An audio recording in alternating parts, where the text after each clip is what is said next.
नीतीश कुमार की किसी सबसे खराब नीति की अगर बात की जाए तो उसमें शराबबंदी सबसे अव्वल रहेगी। सामाजिक सुधार के नाम पर लागू की गई यह नीति अब बिहार के आर्थिक और सामाजिक तत्वों के लिए एक अभिशाप बन चुकी है।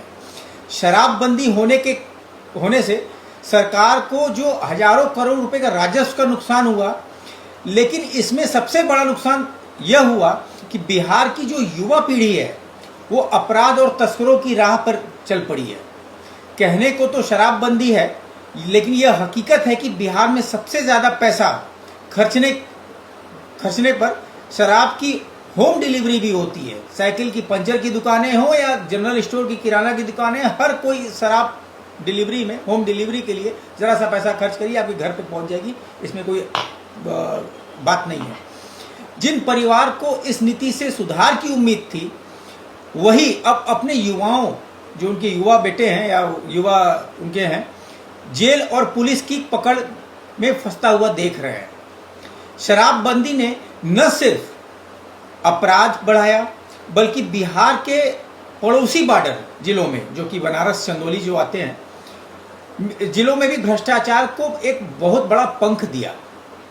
बॉर्डर के जो पुलिस वाले हैं उनको शराब तस्करी से बहुत बड़ी मोटी कमाई कमाने का आय अर्जित करने का एक माध्यम मिल गया।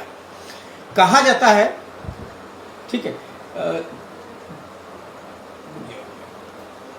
बताया जाता है कि वाराणसी के बाहुबली नेता, जो चंदौली से सत्तारूढ़ दल के विधायक भी हैं, उनकी गाड़ियों पर झंडा और पास लगे होने के कारण उनकी गाड़ियों को कोई नहीं रोकता।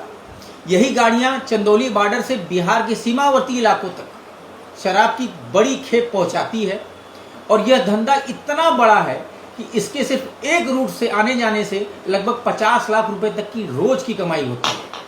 नीतीश कुमार की शराबबंदी ने बिहार को न तो सिर्फ नैतिकता सिखाई, न सामाजिक सुधार दिया, उल्टे राज्य की अर्थव्यवस्था, प्रशासन और नौजवानों को एक अंधेरे रास्ते पर ढकेल दिया।